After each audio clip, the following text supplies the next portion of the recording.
I have to say a couple of things. One, I was not a Disney person until I met Shane. And actually, I'd only been to Disney once, and so twice. The first time I was like 4 or 5. My grandparents took me, and I cried all the way through It's a Small World. I was super creeped out by all the things happening in there. That's real. And then when I met Shane and realized he's a Disney person, like I didn't even know Disney people were a thing, but now I am one. So I'm happy to be a member of this club. Thanks for letting me come, and I've really enjoyed hearing everyone. I didn't know what to expect because my husband does not deliver details ever. That's not a thing. He was in charge of all the things, and I found that out from Terry, and I'm like, bro, never again. Don't ever do that, okay? I'm your girl. You gotta send it on over. Does everybody have a magazine on their table? Yeah. Okay, so Good Grit. Who in the hell starts a magazine in 2015? This girl. I'm always that girl who's like, oh, you don't think it can happen? I'm going for it. Yeah, so I do have maybe one step in creative. And actually, Shane was one of the first people that were like, that's the dumbest idea I've ever heard. Why would you start a magazine? And I'm like, aren't you the guy that buys magazines every time you're at the airport? And he's like, yes, but that's different. I'm like, is it? I don't know. All right, so what is Good Grit? It's really simple. It's just this gritty magazine that we put in 2,500 retailers. It's awesome. I started Good Grit in 2014 conceptually. And the idea was really kind of birthed out of the kind of being pissed off. I read an article in the New York Times that was written about the South, and I just didn't like that they were talking better about the South than we were in the South. I thought, man, why is New York doing such a good job telling our stories and we aren't? And so I started leaning on the idea of what would it look like to be a more authentic, maybe Garden and Gun, right? And so if I were to put it down in one sentence, Good Grit is an adjective to describe overcomers with damn good stories. That's what we do. And that really lets us blanket a lot of things. Wow, did I just get louder? Yeah, sorry. Is that too loud? My bad. How many people know or are a person with a damn good story who's overcome a lot in this room? Yeah, everybody. Me too. And what I've realized in this journey of entrepreneurship and starting something that it is really hard. If I could go back to 2014 and tell that girl who was sitting in her office who had just read that article one piece of advice, it would be like, don't start that magazine. But I'm so glad I did because we're here. And so from that first time, we went to print, and I had no idea what I was doing. I put together a little team. And our very, very first issue, which I don't have with me because my staff literally won't let me take it out of the office, but I will show you our third issue. It looked like this. It's really beautiful, kind of dark. But that first issue, we went to print, and I called this guy who somebody told me to call, relationship driven. And he said, where do you want to go? And I'm like, well, I don't want to be just a tiny magazine. I really want to be a regional magazine. He was like, okay, well, that's like a big dream. It takes time to do something like that. I was like, okay, so we'll start in just the state of Alabama. I had just moved to Birmingham, Alabama, started my first business. I was doing consulting, which is what all marketing people do when they leave a corporate job. They're like, I'm a consultant now. I do whatever you need me to do. SEO, I do that. Google SEO. What the hell is SEO? That was my life for like a year and a half before I started a magazine, which I also didn't know what I was doing in. But anyway, so he was like, okay, we'll go to print. So we go to print, and here's the good news. Has anybody ever been in the magazine business? I know one person in the room has 2 people. Three people. Okay, cool. 4 people. All right. Woohoo. 4 people. So you guys know this. If you guys got out a piece, like 10 pieces of paper right now and drew pictures on every one, and we put a barcode on the front of it, I can get you in Barnes & Noble right now. It's not that hard because Barnes & Noble will take almost anybody. So we did that. First one went out, and so I go back to my broker. We sold a couple issues. I said, listen, the big dream here is to get this content of overcomers with great stories into Whole Foods. That's the dream. He was like, he laughed at me audibly. He was like, yeah, that's not going to happen. And I was like, well, I know it might not happen now, but maybe like next time. Somebody on the Whole Foods corporate ladder got the first issue on a mail out, and they ordered 1,000 issues to go in. Our second issue went into 1,000 shelves, which was a huge deal for us. So we kind of got this big break in the beginning, which we certainly did not deserve. And since then, this is what I want to talk to you about today. Less about the magazine and more about what I've learned about community and how if everybody in here is either an entrepreneur. Are you an entrepreneur? Raise your hand. Okay, so everybody pretty much, or an independent contractor, kind of figuring your way out. Are you an entrepreneur fully, or independent contractors in the room, kind of still freelance and figuring out what they're doing? Okay, got it. Cool. So one of the things that I've learned throughout this journey, and I'd be happy to talk to you about the magazine, but I think this is more important, is during those first couple of years, I did a fair amount of isolating because I was trying to figure it out. It was pretty grim. It's funny, my son and I actually refer to, it's okay, my son and I actually refer to that first year as the Harry Potter season because we lived in what we now famously refer to as the Harry Potter apartment, which perpetually smelled like Hamburger Helper, which we never cooked, and also his bed was in a closet. Not under stairs, but we did pull it out on the weekends. So it was a really hard season. I found myself in isolation a lot, which Shane and I talk about, mental health. I mean, y'all already know we're in therapy. Like, we're tight in here, guys, okay? But I wanted to talk to you guys a little bit about cultivating a community with grit.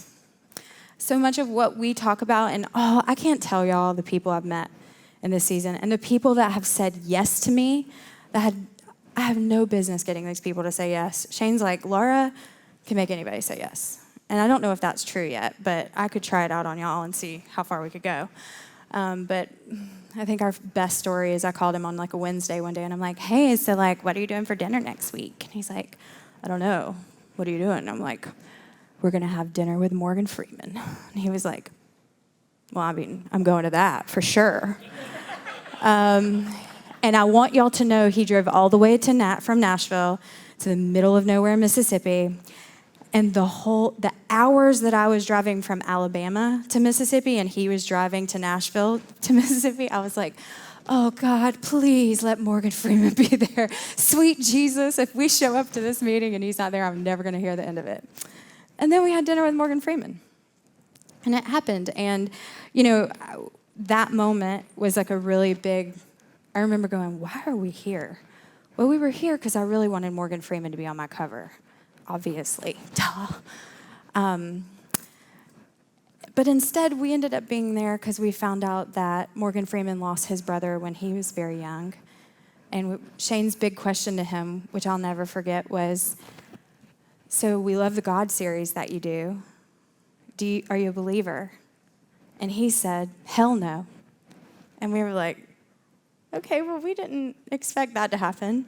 And then he told the story of how he lost his brother when he was young, very similar to how Shane lost his brother.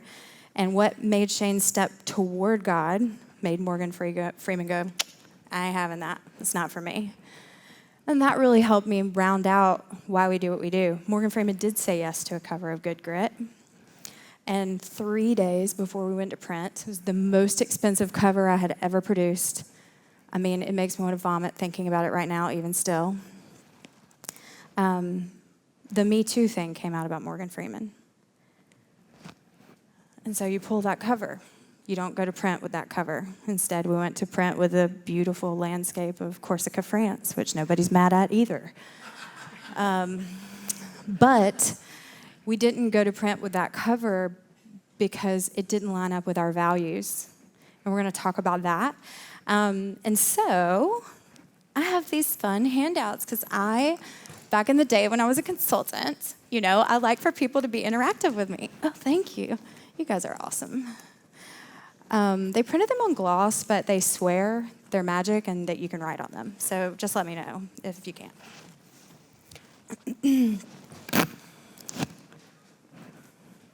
Okay, so what grit means to us is courage and resolve, strength of character.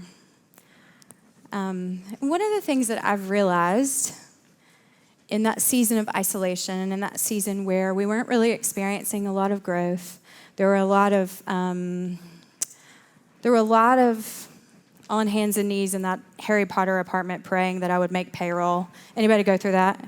Anybody ever been on that? Like, please, Lord Jesus, let that check come through. Not paying yourself, being one step away from living in your car at all times. Yes. I'm thankfully not in that season anymore, but it seemed to last for what felt like forever. So I believe core values is the number one thing that you have to know how to cultivate the community with grit that you're really looking for.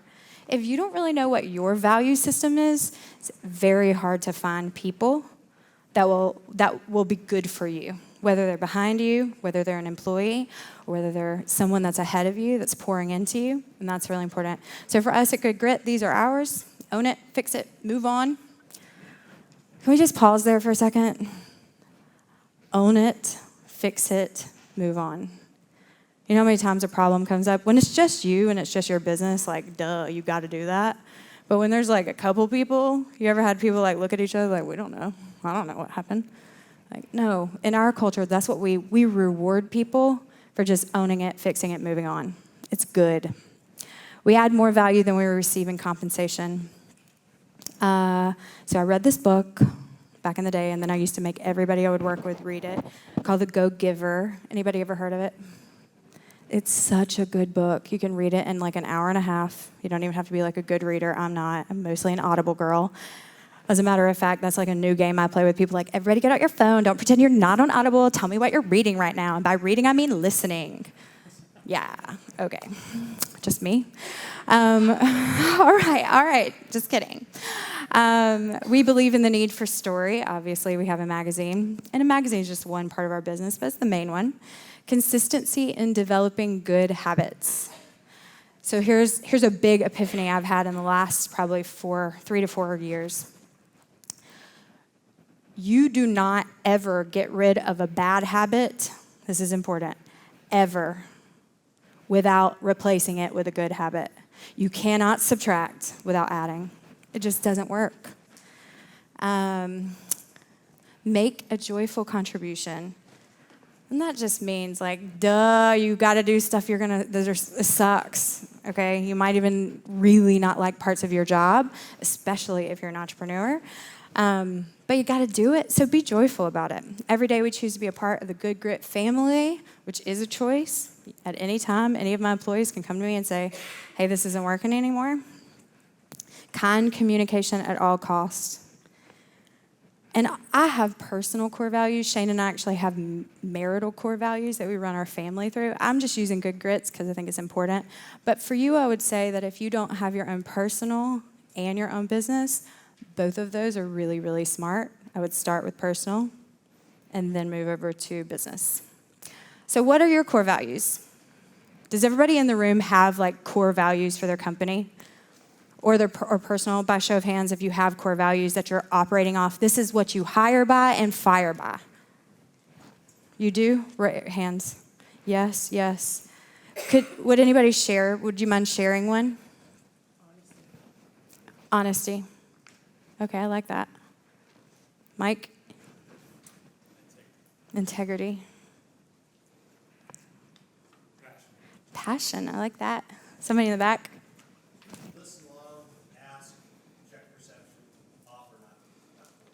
Ooh, I love that. Listen long. That's good. I'm all about trying to listen more than I talk, and I suck at it. So if you want to take a second and write down any that you have, if you know them, and if you don't, you can come back to this later. So I thought that I would share with you guys mine. I, Laura Grit, have the grit in the face of adversity. I want to use my strengths to keep growing, be the right person, even if I'm in the wrong situation, liberate brokenness in others, and give people a glimpse of how God sees them.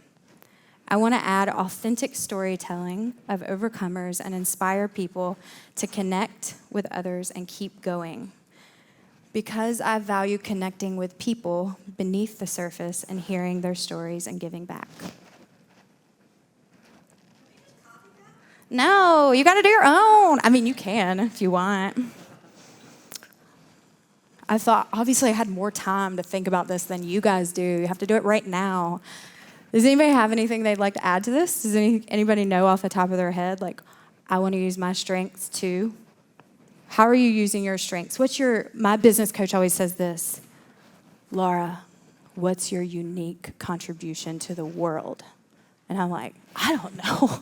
I'm trying to figure that out. I have no idea.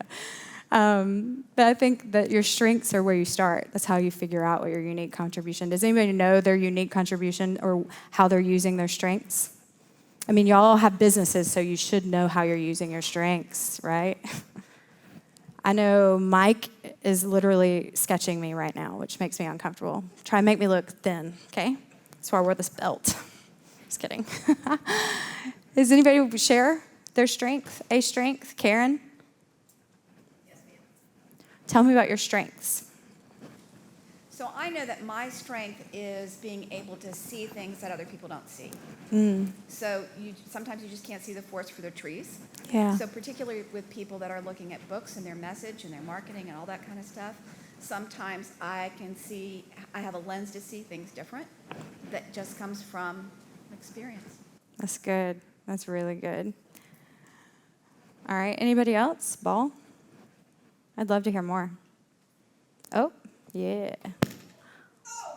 Good job, Angus. Encouragement. I'm an encourager, Yeah, and I own it, and that's just what I do. that's awesome. I love that. So because I'm curious, I help guide people to clarity. Yeah. I help them understand what their next best step might be. So What a great characteristic that you're a curious person. I believe my greatest strength is the ability to entertain and make people laugh. And I currently use that to make people realize that traveling doesn't have to be hard. It can be super fun, and it should be. I heard you in the hallway talking about RVs. Yeah, I'm an RVer. I'm like, I feel like we need to talk about that. Like, I've never Let's stayed in an do it, RV baby. because I'm like a little bit claustrophobic, but it's fine. Anybody else? I'd love to hear. As many people want to share their strength, I think this is important. Well, one of the things I really enjoy doing is watching other people succeed, which is why everybody should go buy Liz's book. It's $10 online. It's about RVs and poop. You'll love it. Nice. But also, I mean, doing Disney stuff, it's easy just to see that as something ancillary and you help people on vacation. But I've been able to look beyond that and help people have more than just a family vacation in terms of making those bonding memories, building their family in those things. I mean, I've been able to do things like that over the course of my career, which has been amazing and fantastic. And I feel like that's a strength of mine is being able to see just beyond, I'm sending you to the parks for a week, but there's something more there that you're going to be able to do together as a family. I love that. Experiences. We're all so hungry to experience things. Oh, nice.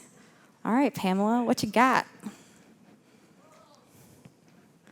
I want to use my strengths for people to believe in themselves again, for them to know without a shadow of a doubt they're fearfully and wonderfully made. Ooh. And when they don't create, when they don't believe they can draw, when they don't believe they can sing, that the gifts they have to give to the world are going to remain in their closet, and that's a tragedy. And that's what I want to encourage people to do.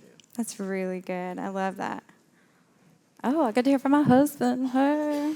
We're newlyweds, y'all. We did just get married in November. I would say now that I'm in my 40s, you know, I've had a lot of people help my dreams happen. You know, I think I was had enough mentorship in my life to know that I needed people to make things happen. And somewhere along the way, I started to really love and care for those people. And so what I hope that the strength of our business and my dreams, individually with every one of my team members, their dreams are happening as well. That's good. And actually caring for that, making that a goal, make that something that I write down, that Krista and Jordan and all these people, their dreams are happening simultaneously as they're helping mine happen. And maybe it even in an amazing way could become the exact same dream. I love that. All right, Mike's ready. Here we go. Oh, We're going for it. We're really doing this, guys. It's happening. All right. So I seek to use my art in order to connect with people so that they can feel valued and loved. That's so good. That's good. What about anybody at this table? No, y'all are like, no, stop. Don't look at us. We're not even here. We're trying to be as still as possible so you don't know we're actually here. Okay. Okay, I'm very, very nervous right now. Trying to find the words. For me, I want to use the years of pain and years of pain and struggle that I've gone through to teach others that life is worth living and that you can go on and that there are people that you just met that are kinder than some of the people that are in your everyday life forever. And Yeah. I just want to use all that to positively impact others. That's good. To see that you don't have to give up, that you can keep going, that right around the next corner, there's going to be the next Shane Price that gets up Shane Quicken gets up and talks about that mental health issues. Yeah. And that there are people that understand by just showing your vulnerability. So I want to be able to use that to help the next guy that they don't have to suffer for as long as I did. That's so good. What's your name? Sharon. Thank you for sharing, Sharon. That was good. That's so good. Sharing, Sharon. Sharon. I don't know what's happening. I love it. Anybody else? I know it's a tough act to follow, I get it. We can move on. Okay, so the next one's even harder. Ready? What's your legacy going to be? Do you know this? Does everybody have a legacy statement written somewhere? What do you want to leave behind when you leave this world? You ready for mine? My legacy will be that I lived boldly. I cussed a little too much, but I loved Jesus and my husband with all that I had. I saw everybody as a somebody and always had an extra seat at my table. Raised children with beat up Bibles, beat up passports. That's what I want. Anybody have a legacy they want to share? Yes. Ball. Try not to let my hair take this mic like completely off my face. So John and I actually work for the same travel agency, and our travel agency's motto is "Leave this world with memories, not dreams." That's So, good. That's really good. I've kind of taken that on as my personal mission statement for all of my clients. One thing we don't have more of is time. How are you going to spend it? Spend it with your family, and I think it helps because a lot of us in here are Disney travel agents, so we understand what making those magical memories means. But then we apply that to everywhere. So Yeah. if it's a cruise or it doesn't matter where you're going as long as you're with your family. That's good. What's your name? Matt. Thank you for sharing that. That's awesome. Anybody else have a legacy? Does anybody want to have a legacy written down somewhere? Show of hands. Yeah. Super important. I remember I went to, I really think it was like a church service at Church of the Highlands where Pastor Chris Hodges was like, and today you're going to write down your legacy. And I was like, what? I can't come up with that right now. I don't know. But I actually have been working on it since then. And sometimes it changes. I'll learn something new about my own strengths and I'll go back and change it. Like I just changed the beat up passports. Shane and I talk about all the time how important it is for us, for our children to see the world, because we know that diminishes prejudice more than anything else. Like, you're changed when you go and experience other cultures. And you can do that right here at Epcot. I'm just kidding. All in one day with a buzz by the end. I'm just kidding. I'd love to talk to anybody after if they're having struggles with your legacy statement. I've been leaning on this for a couple of years. So, all right. So once you've done all of that, and obviously we're not solving the world's problems today, so y'all probably cannot fill these things out right now. However, then you can start to build your community. And your community is very important. It's important you know who you are, what you believe, before you can build a community around you. And this applies to employees. How many people either have employees or need to hire employees? Okay, cool. So one of the things that I think is really important, I have a team. My husband has a huge team. Like, it makes me want to throw up when I think about it. But I have a small team, 10 people that work full-time for Good Grit, and then I have 60 subcontractors between writers, photographers, freelancers. It's a lot. Thankfully, I don't have to talk to them. My team does that. Yay! But they're awesome.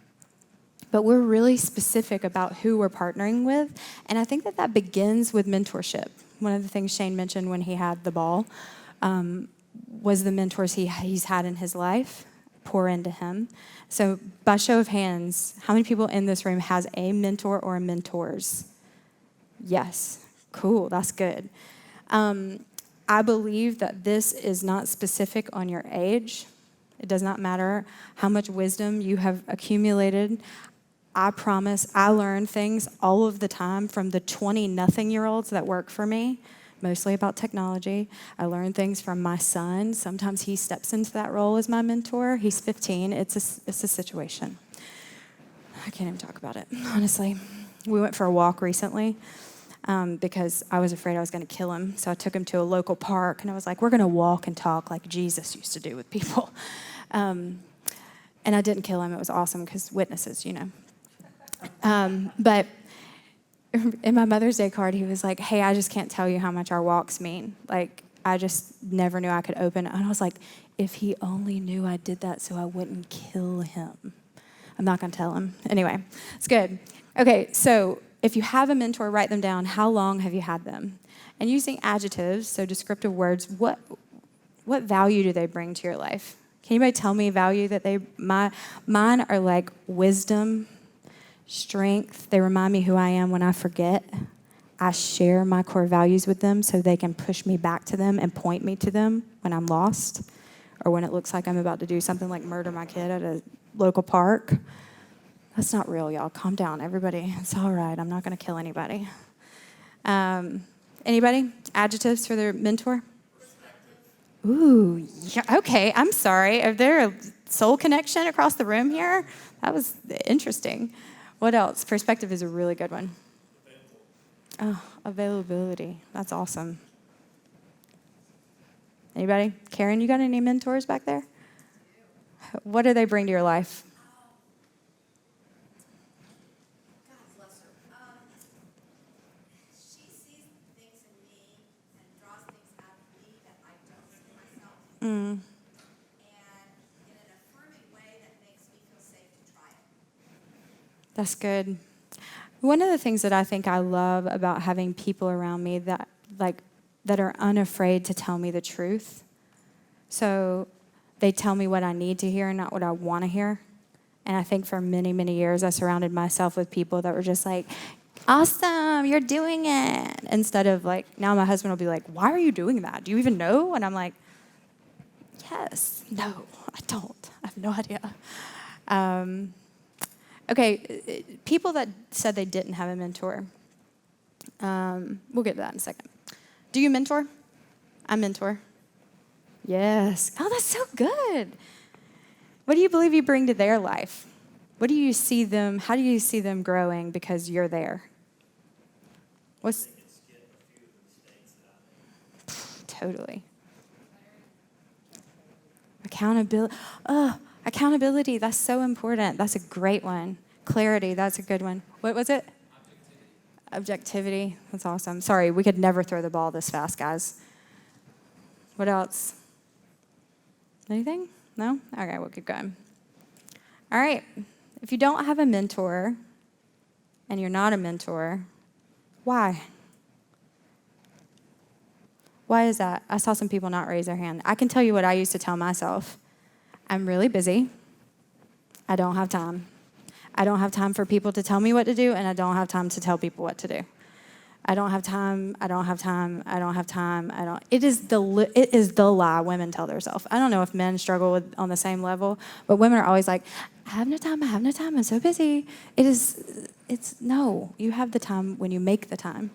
When it's a priority in your life, then you have time. And I think that I realized that. I mean, he jokes about our therapy life, but y'all, I have like a business coach. I've got a therapist. I've got mentor. I'm like, the more you can give me. And it's so valuable. It's at the top of my priority list. Because if they're not pouring into me, I cannot be a good leader. I cannot be a good mother. I cannot be a good wife. And it's so good. Would anybody share why maybe they don't have a mentor or don't mentor? I don't have a mentor because Oh, Ball, yeah. Ball, Sharon, ball. I don't have a mentor because it's been trying to, like, I know for quite some time I've had to get one, but it's trying to find one that understands the vision that I have in my head so that I can be directed. I don't necessarily want them to tell me what I want to hear, but as soon as I start explaining all the stuff, the idea, like I'm one of those people that's ideas, oh, we should do this and we should do that, and I'm going to build an empire, and I know I am, but trying to explain that to somebody so they can direct me, they're, screw this, I'm out of here. You're too complicated. And so I haven't been able to find one. Like I mentor other people, but to have somebody, like So how successful do you think you are at mentoring if you don't have someone pouring into you? so That's far just- so good. People yeah. are paying me to do it, so, That's good. but I know I could be better. It's just I haven't been able to find that person that I have that connection. Do you have a therapist? I did. She Dude, retired on sometimes me. your therapist is Yeah. your mentor, right? I have Can a I get an pastor. amen? That's real. I have a Pastor's pastor, good. so that actually helps step things up. But he's sort of busy. you Would know. anybody offer advice to Sharon? Ball. Look, I did it. I did that. Oh, get it, girl. Get it, get it, get it. So I travel a lot. It's part of my job, and I would miss therapy or coach sessions or whatever a lot. And then probably about, a year ago, I started FaceTiming. So and it's honestly, and for a guy who makes his living off live, FaceTime is just as powerful as being in person. I was blown away about how time with my therapist on a FaceTime. So I would say the same thing about mentors. Maybe you're looking for people to mentor you in your hometown or neighbor. Or you may have to pay somebody. Yeah. Aw. I don't know how I'm going to get home from here, so yeah, it's not an option right now, but that's. It's going to be an option before you leave, I can promise. Yes. Yeah.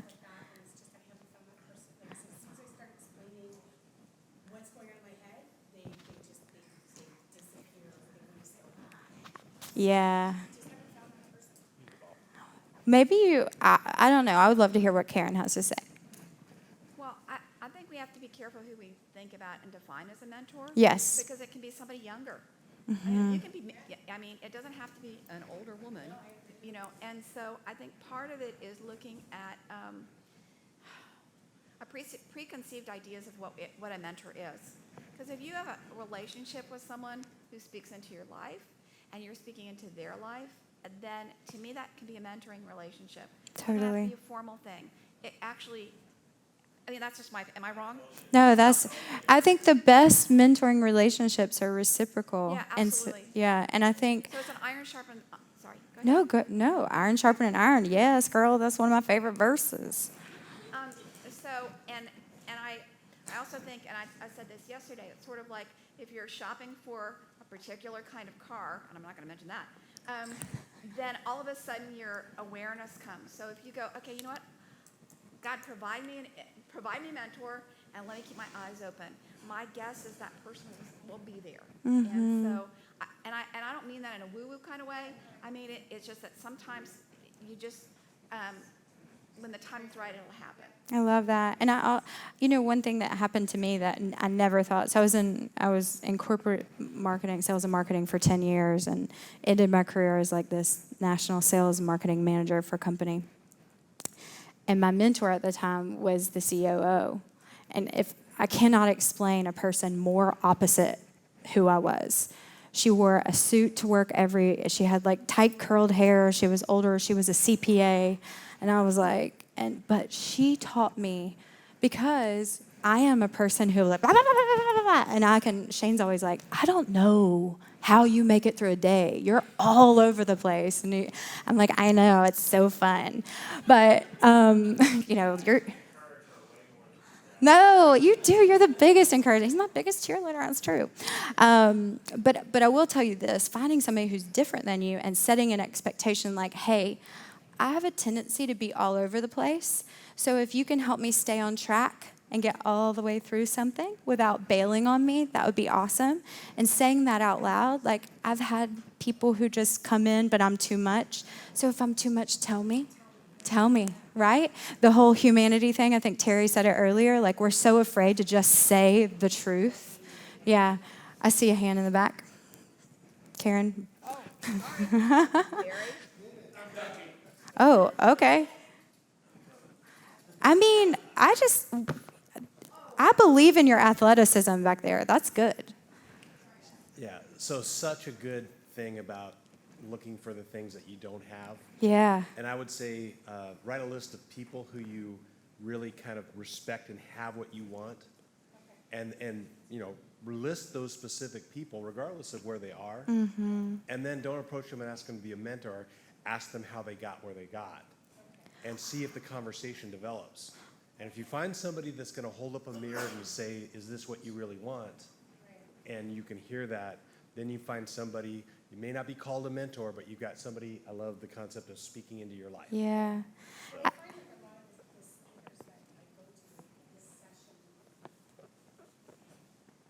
Thank you. I find like a lot of the, like coming to this type of thing, I thrive on this. I follow people. Like I've added half of these speakers already, and Yeah. right now that's the form of mentoring that I have. So even though they don't personally know me, I am learning from them. I just don't have that personal Right. connection with a specific mentor. I would say nothing will ever replace Yeah, that. yeah.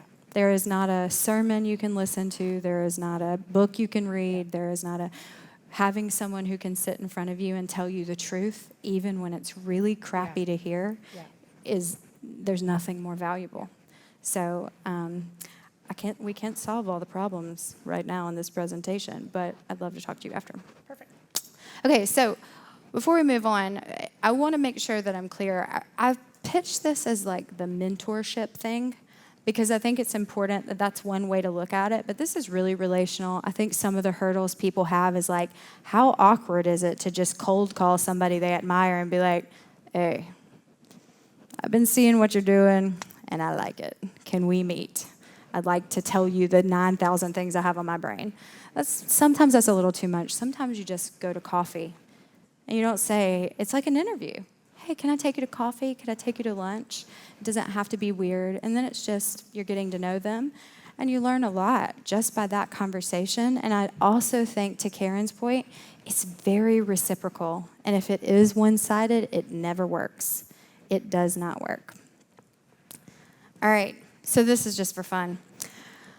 I think it's important for us to identify the people in our lives that are like our good go-tos. So the person who cheers for you the loudest, the person who challenges you, the person who says the right thing even when it's hard, has wisdom for your best self. I think earlier CJ said your soul weirdness, weird. Yeah, I have a quote I love that's like, please be as weird as me. Please, every time I walk into a room. Accepts your flaws, cracks you up, listens, and would bail you out of jail. That's very important. You never know when you might go to jail. And you need to know who's going to be that one call you get. You know, like if you haven't written that down somewhere, it's funny because it's true. Okay, does anybody want to share the person that I didn't, like immediately when you saw it on here, you're like, oh, I know that person. I know who that is. So I would say my challenges me would be Shelly. She's my business partner. But cheers for me, for my best self, would be my husband. He definitely does. Does anybody have one that just like popped right out? You got one? Or are you just holding the ball ready to throw? Tell me. Well, Yeah. I think that, I mean, honestly, I'm very lucky to say that my wife does a lot of these things. That's awesome. Including the last one, which she's done before. So. I mean, you know, you just, hey, it Not a happens. happy wife, but yeah, she's done it. Does anybody else have somebody that just popped right off right when you saw this? You kind of laughed and you were like, oh yeah, that's the girl or that's the guy. Yeah, you do? That's awesome. Does anybody have any questions about this exercise? I thought it was funny that you guys did manifesto writings yesterday. I wasn't here. We didn't get until late. And I was like, oh my God, I'm kind of doing that. Because Terry trusts me implicitly and has never heard me speak and let me just come in and do whatever, which I was like, yes. Anybody have any questions? It can be about the magazine or mentorship. It doesn't matter to me. Matt? Oh, ball? Oh, wow. Now, see, okay. I mean, Almost did that time. Yeah. So I'm curious about how you define mentorship, coaching. How do you define those things? How do you differentiate those things? I mean, I don't. To me, so I read an article the other day that said knowledge will be the number one industry in the next 3 years. Knowledge. Knowledge. Literally, curriculum will be the thing that takes over all other industries. That's mind-boggling to me, right? I'm into it because I got like a print publication and we're putting out some content. But I think that if you're thinking about, I don't think you can differentiate.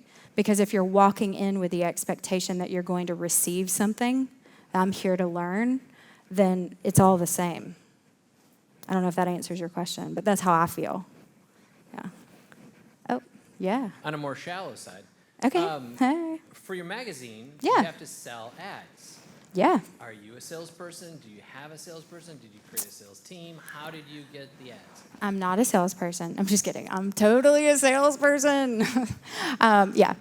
I don't sell day to day anymore. I'm really so I'm just moving into just CEO role, which I've worked my butt off, and I took out the trash, did all the sales. I can't design anything, but I would cheer for the designer in the background. So I think that the answer is I do have a sales team. We've got 3 salespeople, and I deal with big, larger partnerships. What does that look like? What does it look like to kind of create experiences around advertisers and what they do? So yeah. Yeah, I was just looking through your sales. That's my background, and I was like, for a magazine that just came out, there's some pretty stellar. Well, we've been out for 4 years. I know that to you, you're like, y'all just came out. For us, I'm like, oh my God, I feel like it's been 26 years. Yeah, thank you. Sure. Anybody? Questions? No? Well, thank you guys. Well, you had so much interaction. Oh yeah, I know. Like, sorry. I like interacting. You guys can look at the journey. I brought a bunch of vintage copies. It's what we like to call them in the office. It's hilarious. Our latest issue has Judah and the Lion on it. Do you guys know Judah and the Lion? If you have not heard their latest album and you're walking through anything and you need encouragement, man, it is water for the soul. It's real. It is. It's like, yeah. And Brad Montague, like if you don't follow him on Instagram and you just want joy to pop in your life, I mean, we don't feature anybody that's not like awesome and have good stuff to share with the world. So thank you guys so much for having me. Do we have, do we do the email thing? Oh yeah, do y'all want? What is it? Yeah. Is it Ashley? It's literally just Ashley at goodgritmag.com, and I'll send you a free issue. So get out your phones, Ashley at goodgritmag.com. Mm-hmm. Maybe make the title. my address, the thing, and then just put your home address, and we'll make sure we send you. Our next issue is our Travel Wanderlust issue, and it's featuring President Paula Wallace, who is the founder of SCAD. If you don't know, if you're creative and you don't know SCAD, like what? But she's incredible. She's 70. That makes sense why you were just in SCAD like last week. Yeah, well, I'm from Savannah, so but they're celebrating their 40th year, and President Wallace is 70 and just started this. She was a school teacher. She started SCAD. She was an elementary school teacher who started SCAD because she saw this gap in the creative, how creatives could get gainful employment, and now they have a 99% job placement upon graduation. Now It's one of the number one places Pixar goes to hire. And they actually have Pixar and Imagineering. Like, they were doing stuff before it was stuff, and they're only hiring people from Pixar and Disney. Yeah. I know the guy that goes to SCAD, like that's his gig. He goes, part of his responsibility is to go to SCAD and Ringling and CalArts. So those are the 3. I have to say that meeting President Wallace it made me way more nervous than any other famous person I've ever met, because I was just like, she's just such a trailblazer for women. I mean, for everybody, but for women especially in a creative space is amazing. Yeah. Thank you. Very cool. Thanks for coming. Yeah, thanks. I'm going to step down over here.